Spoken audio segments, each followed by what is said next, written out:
Oh,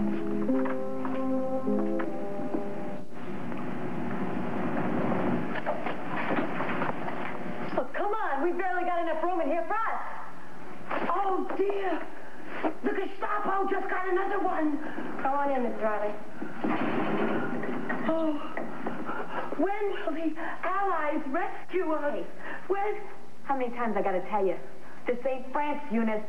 This ain't World War II, Eunice. Shut up, Eunice, before I break your face, Eunice.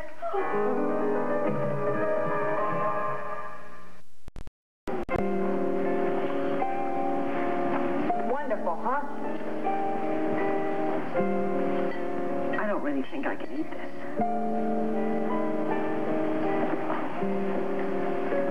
You know if this costs on the black market? Well, lucky we have friends who smuggled it in. Eunice, it's too early in the morning to start with your Nazi business. This is 1982. This is a jail cell. My friend, the judge, is coming to lunch. You two, however, are not invited. I was sane when I came here a month ago. Now I'm losing it because of this yo-yo. You're bombing again! Betty, you really shouldn't do that. She can't help it. And if you get violent... Hey, cut! You! Don't tell me what to do. I know you're pretty big and fancy on the outside. At least you were. But in here, you're just the same as everybody else. Yes, I know. I'm sorry. I didn't understand. I'm sorry. Do you ladies have a photo of Greta Garbo I could buy for my scrapbook? Yeah. I got 500 units. None of them for sale. Mrs. Riley, you have a visitor? Come with me, please. Don't let them talk to you, honey. The underground is counting on you. Don't give away the secret.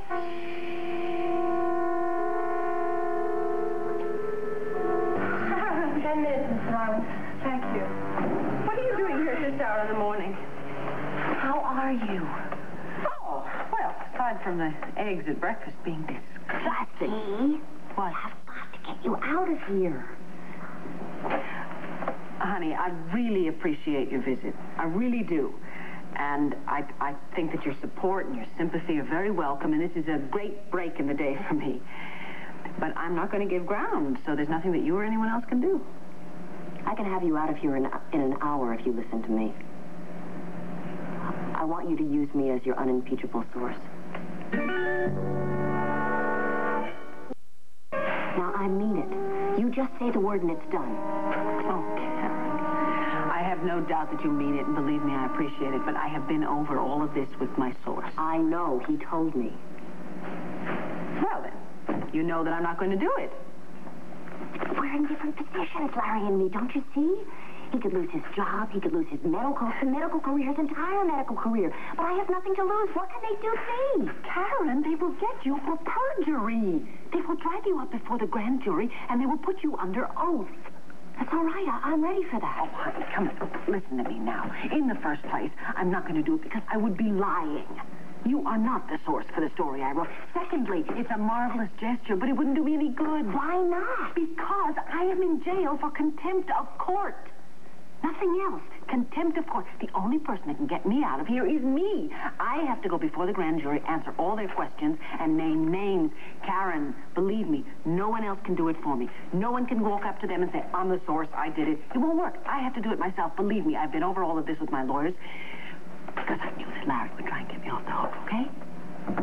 When I finish testifying, they won't worry about the contempt charges. Oh, boy.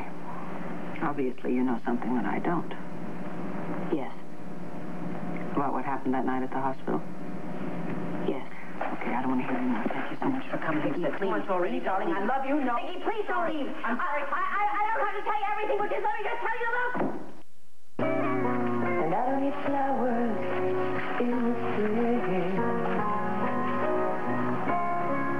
I don't need... You got a lot of mail, telegrams and stuff. I'll bring it to the day room when you're on rec time. On rec time?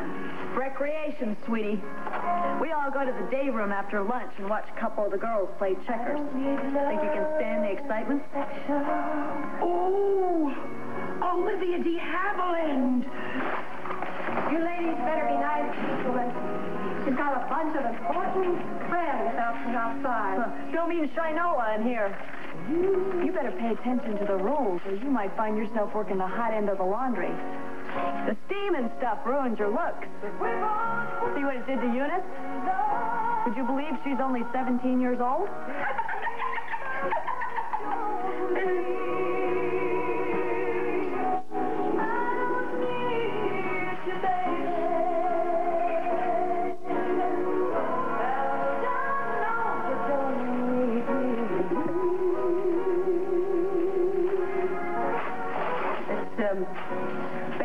Singing, right?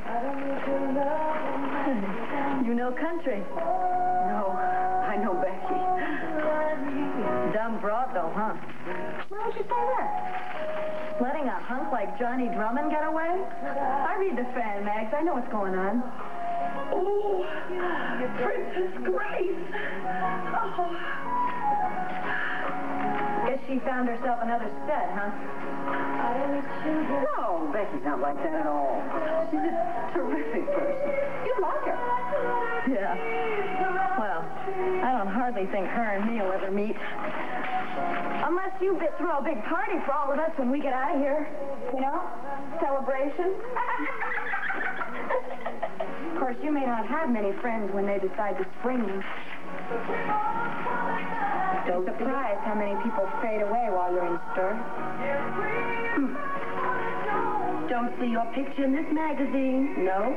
If you was a real lady, you'd be in here. Oh, man, I lie.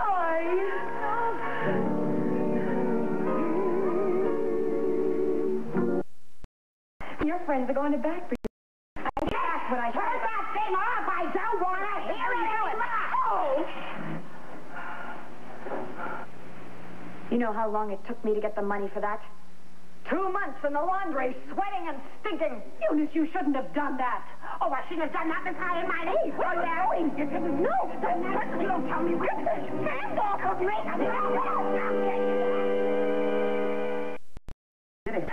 You know who she is? She's Eva Braun, Hitler's girlfriend. I want to see the warden. Take me to the warden. I have a lot of information about him. She. You know, she won't say anything. No, she won't. You know why? Because she's a spy. She is a spy. Oh. Why didn't you say something? We could have gotten her out of here. Oh, come on, Betty. I seem to have developed a talent for keeping my mouth shut. That's why I'm here, remember?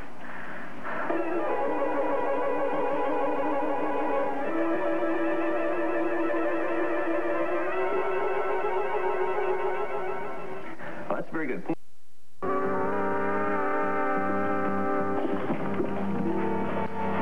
Just a reminder, Mrs. Riley. Yes, I know. Thank you. 10 minutes. Hi. How you doing? Not too bad. I heard part of the Don McPherson news. Only part of it? Yeah, well, my cellmate's radio sort of broke down in the middle. But what I heard was very good. How was the response? Oh, it's fantastic. The phone rang off the hook for half an hour after the show was over. Very positive response. Oh, that's wonderful. I read your editorial today. Thank you very much. You sure you're all right? Sure, why wouldn't I be? I decided that when I get out of here, I am going to do a series on prison life. I'm going to do some personal vignettes and devote a lot of time to the sort of deadly routine and the claustrophobic atmosphere back there. You sure you don't want to change your mind about all this? Oh, no, absolutely not. Besides, my lawyer, they said that we'll win this case on appeal, so I shouldn't be here too much longer. Now, wait a minute. Do you think you're being realistic about this, Viki? Appeals can take months. Now, I'm not trying to throw cold water on your hopes, but... I know, but I understand that if you make enough noise, you can hurry the judicial process along a little bit. Now, Senator Charlton sent me a telegram today, and he said he was going to do everything possible, and... Well, if you and Pat and the others keep beating the drums... Well, you know we'll do that. Great. Is there anything else? Well, what's the hurry? Your 10 minutes started up. Oh, Viki, I wish I could do something. I hate seeing you like this. Like what? You're hanging on by your fingernails. You know, if you gave this up right now, nobody would blame you. Nobody could possibly blame you. I told you before, don't tempt me. Okay? Isn't there anything I can do? Sure. You can keep writing all those fiery editorials and print one every day. And, well, keep the cards and letters coming.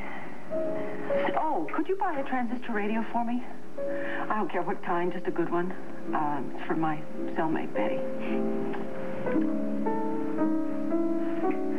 And, just give Joey and Kevin big kisses from me.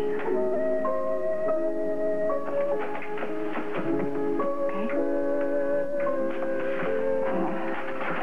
I'm keeping you, and I don't want to... Thanks so much for coming.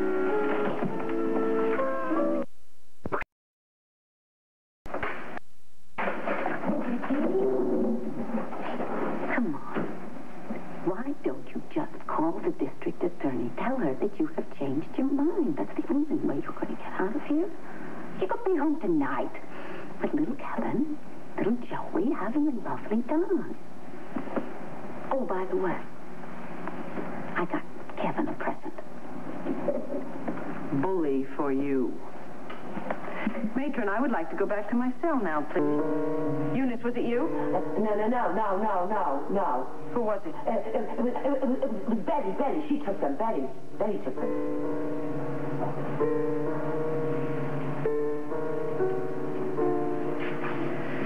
I'm sorry. I didn't mean to lose my temper just then. You see, it's just that those pictures, they're the only contact I have with my children right now. Eunice, do you have any children? No good, rotten bunch. Oh, I see. They turned their back on their own mother. That's what they did. And where are they now? I don't know, and I don't care. But I'll bet you there was a time when they were little, when you cared about them and you loved them. Yeah, little tykes. That's what they were. Of course they were. And no matter what's happened in between, you must remember some of those times with great joy. That was long ago. Yeah. But you know, there's some things you never forget. I guess I'll always think of my boys the way they are now. You know, yesterday was my older boy's birthday.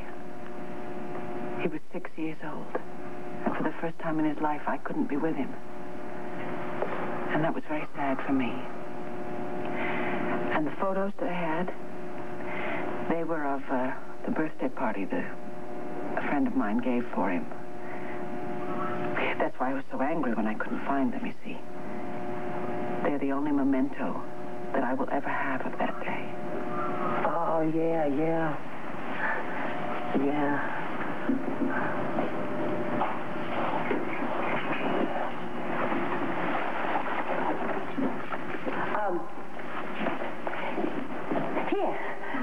I took them from Betty. She had them. Thank you so much, Eunice. Thank you. You're welcome. Look, that's Kevin and that's Joey. Oh, nice. Very, very nice. It went okay with the lawyer, right, today? No, not really. I stay here until I talk to the grand jury. Do it. Don't be a fool. Get out of here. I can't do it. Look, when you're in here, you keep your mouth shut. Shh. But when you're out there, you tell them everything to stay out of here. Well, it just isn't quite as easy as all that. How I wish it were.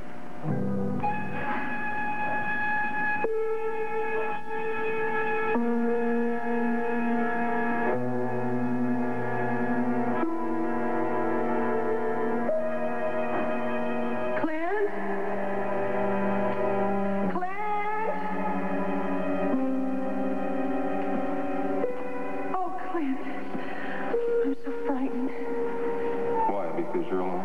Yes, I don't want to be alone anymore. Help me. I've always tried to help you.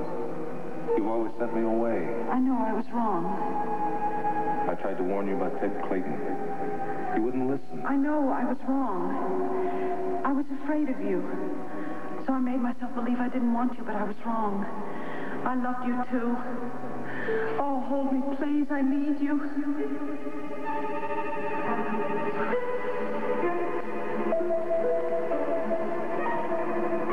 Goodbye, Viki. No, don't go.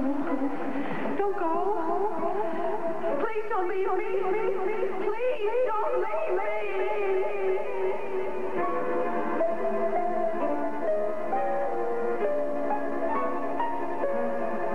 I'm wasting my life. I must get out of here. I must. How are you, Miss Andrewson? Fine. I'm sorry we have to meet in here. It seems so remote and impersonal with this wire mesh separating people. It's all right, Matron. You may go.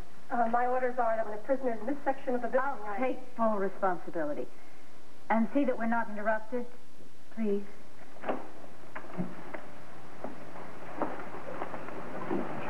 Now then, Mrs. Riley, may I call you Viki?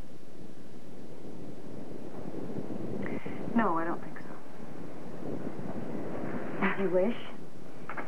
Mrs. Riley, when I told you I was going to Judge Cameron to have you cited for contempt, of course that was something of a bluff. It was a wonderful bluff. Well, yes, the thing I failed to take into consideration is that Cameron is what I believe was referred to in the Old West as a hanging judge. Because he took you at your word? All I really wanted him to do was explain to you your obligation under the law. That is, to answer fully and truthfully all questions, just as with any other citizen. Miss Van Druten, as a journalist, I feel that I am not obligated to reveal any sources for any stories that I may write or publish. All right. Let's say, just for the sake of argument, that you were within your right so far as the grand jury is concerned. What's to prevent your revealing your source to me? In confidence, of course. Why would I do that? Because I could then go to Judge Cameron, tell him you're no longer obstructing my investigation, and recommend that he order your release. Now, Miss Ralston, my bail's been posted already. That's right. Great. Oh, hey, Viki. It was really nice meeting you. I'm sorry it had to be under these circumstances. Delilah, I have no doubts but that we will see each other again very soon. I hope so. Hey, Eunice. You take care, too, okay? Oh, yes. Do give my regards to Joan Crawford when you get to Hollywood, my dear. I will. Thank you. Bye-bye. Bye-bye. Be careful. Okay. Don't worry, Viki. The handsome pilot will help you escape. Oh, Eunice, I hope so. If there's room on the plane, can I come along? I think I can help you get through the enemy lines. Eunice, I promise you, there will be room on that airplane for you. Oh, God. Well, I think I'm going to take a nap. All right. You take a nap. I will keep my eyes and my ears open.